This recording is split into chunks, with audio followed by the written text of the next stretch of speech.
Greetings, it is I, Tantus Naraban Dracovin, Lord and Emperor of the Dracovin Empire, and welcome. It is time to continue our discussion on the 5th edition of Dungeons & Dragons, 5th edition D&D. So let's dive right back into it. Last time we were talking about stuff to do with magic. That's what we're going to finish up talking about today.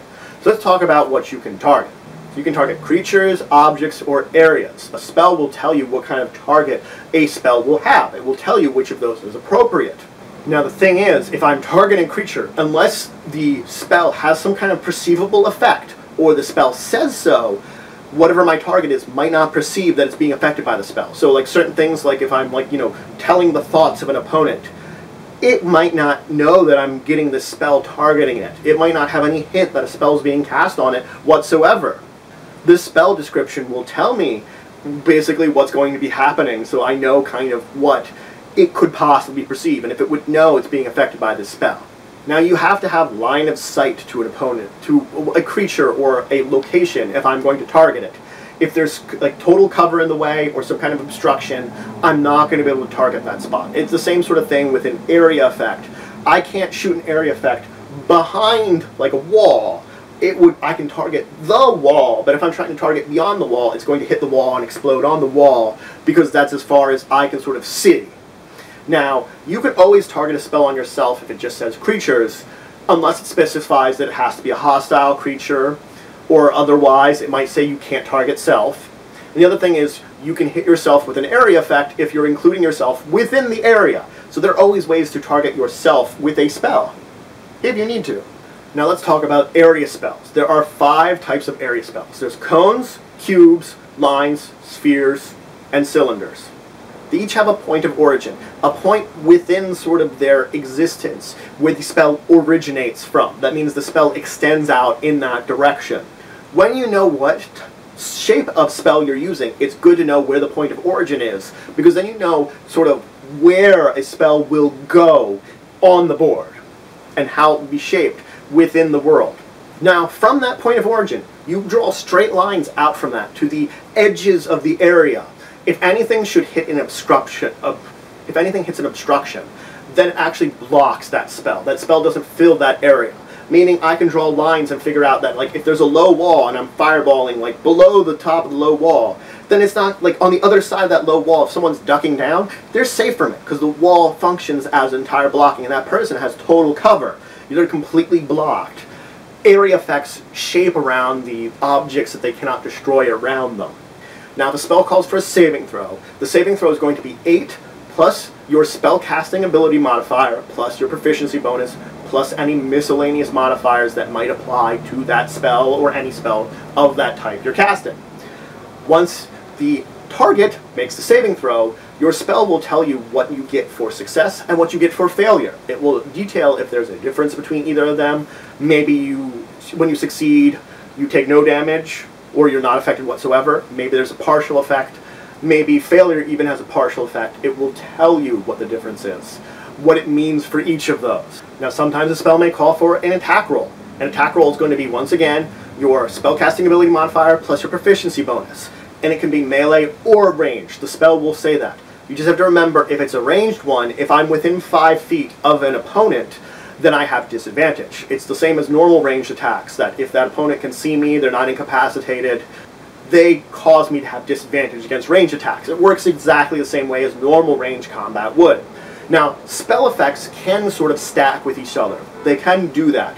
If 2 different spells are affecting something at the same time, then they both will give their bonuses to that person. On the other hand, the same spell doesn't stack. Meaning if I cast the same spell twice, that doesn't stack. 2 different spells would. When the same spell is cast more than once, one of them is better than the other. Effectively what it means is, whichever one gives the better bonus, lasts longer, that's the one you pay attention to, the other one is ignored. So you can have 2 of the same effect on you, only one will actually apply, the other one will just be ignored. Now the book does have a small section I do want to briefly mention. It's a sidebar in there that talks about the weave. The weave is the World of Dungeons & Dragons way of explaining the essence of magic within the multiverse, within the universe itself. It's basically the fabric of magic that overlays the world at all times, and it talks about what it means to use the weave and to understand it. This isn't something you're really going to have to know about. It can come up in a game, so you might want to be at least familiar with it if you are a magic user and understand. It makes you understand a little bit about how you would manipulate magic and what you're manipulating in the world. That, you know, certain things you're like, you know, how it's affecting the world itself and how it's affecting the weave. And understanding that can actually help in certain circumstances. So it's maybe read through the section. Again, you don't have to memorize it. Might be good to know about it. So next I want to talk about the spell listing in the book. That's what comes next. This is a section that if you're a spellcaster, you're going to need the book for. It's definite.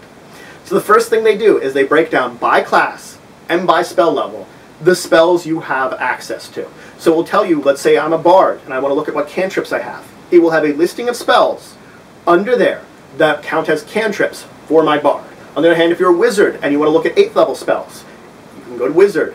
You can look through wizard going down. It goes from 0 to 9. Go to 8th level spells and you can see what 8th level spells I can choose from as a wizard. And these are the ones I could learn, could put in my spell book, that sort of thing. It depends on whatever class you are, how, again, like previous discussions, how you would get them and know them. But these are the ones you have options of either learning or putting in a spell book or memorizing, all that sort of thing. Now, after this listing, we get into the listing of spells. The listing of spells is alphabetical, and it includes all of them for all classes. Because multiple classes might have access to the same spell, that's why they just list them like this, alphabetical from A to Z.